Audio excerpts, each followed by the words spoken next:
Subscribe करें total भक्ति को। अब हमारे वीडियोस को सबसे पहले देखने के लिए बेल आइकन को दबाना ना भूलें। आज समाज में बड़ी तेजी से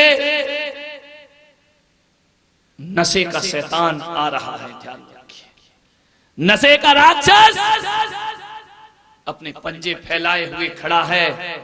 दुख तो इस बात का है कि युवा पीढ़ी नशे की गिरफ्त में चली जा रही है, नशे की धारा में बहती जा रही है। आज देखिए तुम्हारे बच्चों को, मुझे बड़ा ताजुब लगता है कि पहले बच्चे जब मेरे दर्शन करने आते थे तो उनके जेब से चावल गिरते थे, नारियल गिरती थी, चटक गिरती थी। आज बच्चा नमोस्तु करता है और जेब के अंदर से मसाले के पाउच गिरा करते हैं, तंबाकू के पाउच गिरा करते हैं। जैसे ही गिरते हैं झट से उठाता है, रखता है। मैं बोलता हूँ ये क्या है? अरे कुछ नहीं महाराज। अरे तू इतनी सी उम्र में ये खाता है?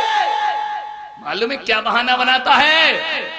मैं नहीं खाता, धोखे से पापा की शर्ट पहन करके आ गया हूँ। अब बाप के भी यही हाल है, बेटे के भी यही हाल है। क्या होगा इस दुनिया का, क्या होगा इस समाज का? जो समाज नशे को गले लगाती है उस समाज का भविष्य बहुत जल्दी खत्म हो जाया करता है। ध्यान रखिए, नशे की गिरफ्त से इस पीढ़ी को बचाइए। नशे की गिरफ्त से यदि इसे नहीं बचाया, ये नशा जीवन की दशा ही नहीं बदलता है, जीवन की दुर्दशा भी कर दिया करता है। ध्यान रखिए, क्या मिलता है इस नशे से आपको? महाजन कौम, जो समाज में आदर्श जातियां कही जाती है, छत्ती ब्राह्मण वैश्य, इनके घरों में भी नशे ने प्रवेश कर लिया है। ध्यान रखिए, शादी में पार्टियों में बिना हया बिना शर्म के धड़ल्ले से शराब परोसी जाती है।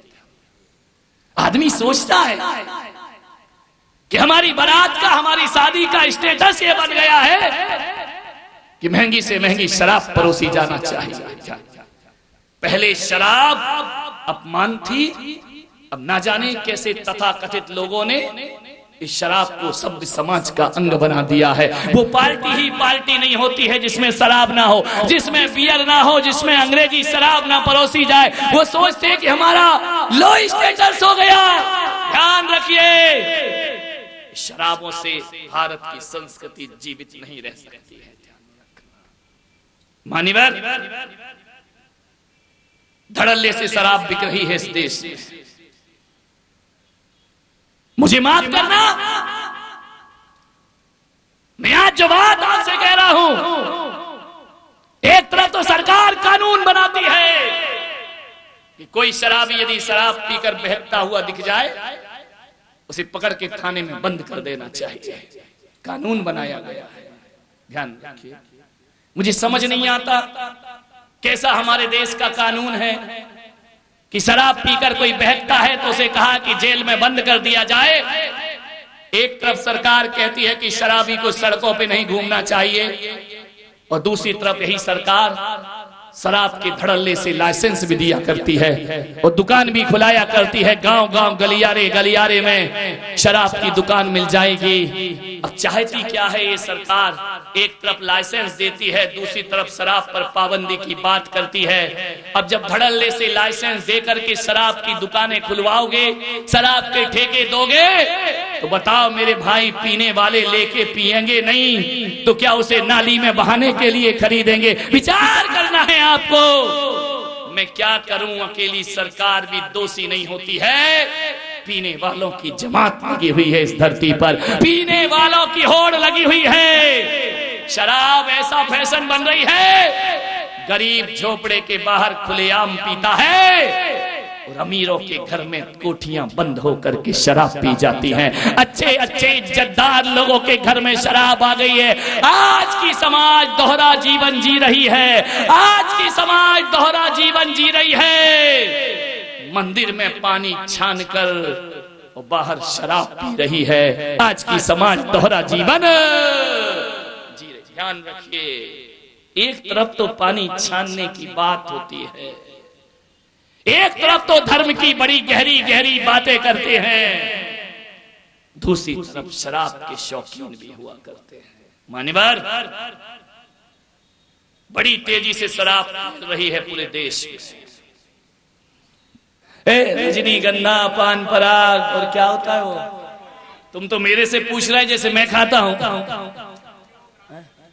राजश्री नाम तो देखो, वो एक डायलॉग दे दिया, ऊंचे लोग ऊंची पसंद। आगे क्या है? हाँ ये याद होगा। अभी 24 के नाम पूछो तो एक को याद नहीं होगा। ऊंचे लोग ऊंची पसंद, माणिक चंद। मैंने जैसे ही देखा, मैंने कहा इस साइन बोर्ड को थोड़ा सा चेंज कर दो। बोले क्या चेंज कर दो?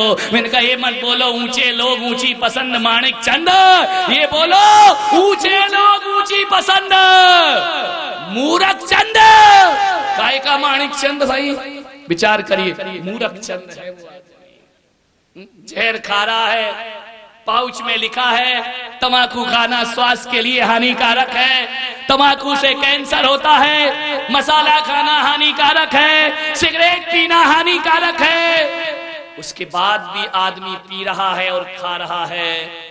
लोग कहते हैं कि बेहोश आदमी नशा करने के बाद आदमी बेहोश हो जाता है, लेकिन मैं पुलक सागर ऐसा नहीं मानता कि नशा करने के बाद आदमी बेहोश होता है। मैं तो कहता हूं कि बेहोश आदमी ही जीवन में नशा किया करता है, होश वाला कभी नशा नहीं किया करता है। जो बेहोशी की जिंदगी जीते हैं, किसी की इज्जत लूटी जाती है तो बेहोश आदमी का काम होता है, किसी की रोटी छीनी जाती है तो बेहोश आदमी का काम होता है, किसी के घर छीने जाते हैं बेहोश आदमी का काम होता है। लिखा है कि नशा करना स्वास्थ्य के लिए हानिकारक है, और उसके बाद भी नशा करते हो तो आदमी होश में नहीं बेहोश हुआ करता है। इस वीडियो को लाइक और शेयर जरूर करें। आप हमारे चैनल को सब्सक्राइब भी कर सकते हैं।